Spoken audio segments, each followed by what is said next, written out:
ನಮಸ್ಕಾರ ಎಲ್ಲರಿಗೂ Raghavendra academy YouTube ಚಾನಲ್ಗೆ ತಮ್ಮೆಲ್ಲರಿಗೂ ಸ್ವಾಗತ. ಇವತ್ತಿನ ವಿಡಿಯೋದಲ್ಲಿ ನೀವೇನಾದರೂ RRB NTPC ಅಂಡರ್ ಗ್ರ್ಯಾಜುಯೇಟೆಡ್ ಅಂದರೆ PUC ಮೇಲೆ ಏನಾದರೂ ನೀವು RRB NTPC ಅಪ್ಲಿಕೇಶನ್ ಹಾಕಿದರೆ ಆಗಸ್ಟ್ 7ರಿಂದ ನಿಮ್ಮ ಪರೀಕ್ಷೆಗಳು ಪ್ರಾರಂಭ ಆಗ್ತಾ ಇದ್ದಾವೆ. ಹೀಗಾಗಿ ನಿಮ್ಮ ಪರೀಕ್ಷಾ ದಿನಾಂಕ ಯಾವಾಗ ಮತ್ತು ಪರೀಕ್ಷಾ ಸ್ಥಳ ಎಲ್ಲಿ ಅಂದರೆ ಎಕ್ಸಾಮ್ ಸೆಂಟರ್ ಎಲ್ಲಿ, ಎಕ್ಸಾಮ್ ಡೇಟ್ ಎಲ್ಲಿ ಎಂಬುದನ್ನು ಚೆಕ್ ಮಾಡೋಕ್ಕೆ ಲಿಂಕ್ ಬಿಟ್ಟಿದ್ದಾರೆ. ನೀವೇನಾದರೂ RRB NTPC ಹುದ್ದೆಗೆ ಅರ್ಜಿಯನ್ನು ಸಲ್ಲಿಸಿದರೆ ನಿಮ್ಮ ಪರೀಕ್ಷಾ ಕೇಂದ್ರ ಹಾಗೂ ನಿಮ್ಮ ಪರೀಕ್ಷಾ ದಿನಾಂಕವನ್ನು ಚೆಕ್ ಮಾಡೋದು ಯಾವ ಥರ ಎಂಬುದನ್ನು ಇವತ್ತಿನ ವಿಡಿಯೋದಲ್ಲಿ ತಿಳಿಸ್ಕೊಡ್ತಾ ಹೋಗ್ತೇನೆ. ಇದುವರೆಗೆ ನಮ್ಮ ಚಾನಲ್ನ ಯಾರು ಸಬ್ಸ್ಕ್ರೈಬ್ ಮಾಡಿಲ್ಲ ಪ್ಲೀಸ್ ಹೋಗಿ ಸಬ್ಸ್ಕ್ರೈಬ್ ಮಾಡಿಕೊಳ್ಳಿ. ಅದೇ ಥರ ನೀವೇನಾದರೂ RRB ಮತ್ತು SSC ಹುದ್ದೆಗಳಿಗೆ ಪ್ರಿಪೇರ್ ಆಗ್ತಾ ಇದ್ದರೆ ನಮ್ಮಲ್ಲಿ ಆನ್ಲೈನ್ ಕೋರ್ಸ್ಗಳಿದ್ದಾವೆ ಮತ್ತು PDF ನೋಟ್ಸ್ಗಳು ಹಾಗೆ ಕ್ವಶನ್ ಪೇಪರ್ಗಳಿದ್ದಾವೆ. PDF ನೋಟ್ಸ್ಗಳು ಅಥವಾ ಆನ್ಲೈನ್ ಕೋರ್ಸ್ಗಳು ಏನಾದರೂ ಬೇಕಾದರೆ ಇಲ್ಲಿ ವಾಟ್ಸಪ್ ನಂಬರ್ ಕಾಣ್ತಾ ಇದೆ ನೋಡಿ, ಈ ನಂಬರ್ಗೆ ವಾಟ್ಸಪ್ ಮೆಸೇಜ್ ಮಾಡಿ ಅಂತ ಹೇಳ್ತಾ ಬನ್ನಿ ಇವತ್ತಿನ ವಿಡಿಯೋನ ಶುರು ಮಾಡೋಣ. ಮೊದಲನೆಯದಾಗಿ ನೀವು ವಾಟ್ಸಪ್ ಗ್ರೂಪ್ನಲ್ಲಿದ್ದರೆ ವಾಟ್ಸಪ್ ಗ್ರೂಪ್ನಲ್ಲಿ ಲಿಂಕ್ ಹಾಕಿದ್ದೀನಿ, ಅಥವಾ ನನ್ನ ವಿಡಿಯೋ ನೋಡ್ತಾ ಇದ್ದೀರಾ ನೋಡಿ, ವಿಡಿಯೋ ಟೈಟಲ್ ಮೇಲೆ ಕ್ಲಿಕ್ ಮಾಡಿದರೆ ಅಲ್ಲಿ ಡಿಸ್ಕ್ರಿಪ್ಷನ್ ಬಾಕ್ಸ್ ಓಪನ್ ಆಗುತ್ತೆ. ಆ ಡಿಸ್ಕ್ರಿಪ್ಷನ್ ಬಾಕ್ಸ್ನಲ್ಲಿ ಲಿಂಕ್ ಇದೆ, ಹೌದಾ? ನಿಮ್ಮ ಡೇಟು, ಎಕ್ಸಾಮ್ ಡೇಟು ಮತ್ತು ಎಕ್ಸಾಮ್ ಸಿಟಿನ ಚೆಕ್ ಮಾಡೋಕ್ಕೆ ಡೇಟ್ ಇದೆ. ಅಥವಾ ನೀವು ವಾಟ್ಸಪ್ ಗ್ರೂಪ್ನಲ್ಲಿ ಜಾಯ್ನ್ ಆಗಿದ್ದರೆ ಅದರಲ್ಲೂ ಸಹ ಲಿಂಕ್ ಇರುತ್ತೆ. ಅದರ ಮೇಲೆ ಕ್ಲಿಕ್ ಮಾಡಿದರೆ ಈ ಥರ ಇಂಟರ್ಫೇಸ್ ಓಪನ್ ಆಗುತ್ತೆ. Railway recruitment board NTPC under graduated level ಅಂತ ಈ ಥರ ಬರುತ್ತೆ. ಅದರಲ್ಲಿ ನೋಡ್ತಾ ಇದ್ರೆ ಇಲ್ಲಿ ನಿಮ್ಮ ರಿಜಿಸ್ಟ್ರೇಷನ್ ನಂಬರು ಮತ್ತು ಡೇಟ್ ಆಫ್ ಬರ್ತ್ನ ಹಾಕಿ ಇಲ್ಲೊಂದು ಕ್ಯಾಪ್ಚಾ ಎಂಟರ್ ಮಾಡಿದರೆ ಸಾಕು, ನಿಮ್ಮ ಎಕ್ಸಾಮ್ ಡೇಟು ಮತ್ತು ಎಕ್ಸಾಮ್ ಸಿಟಿನ ತೋರಿಸುತ್ತೆ. ಇವು ಮೊದಲಿಗೆ ಇಲ್ಲಿ ರಿಜಿಸ್ಟ್ರೇಷನ್ ನಂಬರ್ನ ಹಾಕಬೇಕು.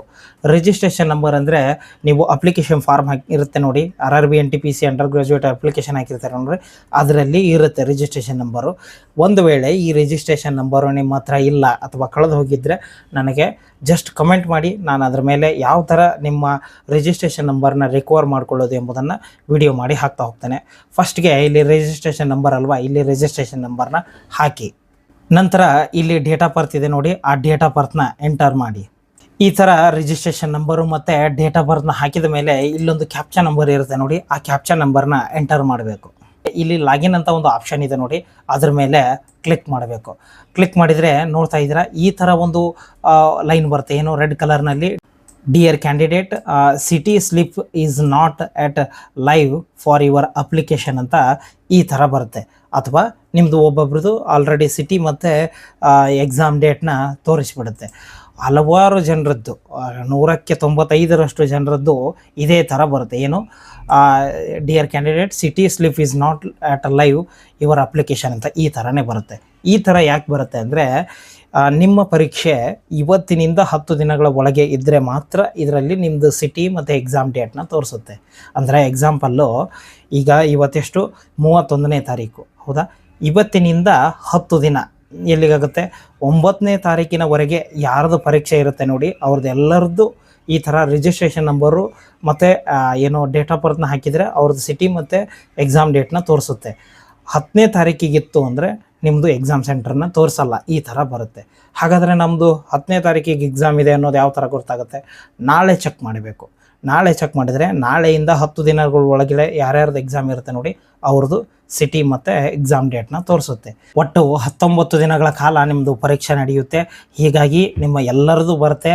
ಹೀಗಾಗಿ ನೀವು ಡೈಲಿ ಚೆಕ್ ಮಾಡ್ತಾ ಇರಬೇಕು. ನಿಮ್ಮ ಪರೀಕ್ಷಾ ದಿನಾಂಕ 10 ದಿನಗಳ ಒಳಗೆ ಇದ್ದರೆ ಮಾತ್ರ ನಿಮ್ಮದು ಎಕ್ಸಾಮ್ ಸಿಟಿನ ತೋರಿಸುತ್ತೆ, ಹೌದಾ? ಒಂದಿಷ್ಟು ಜನರಿಗೆ ಡೌಟ್ ಇರುತ್ತೆ.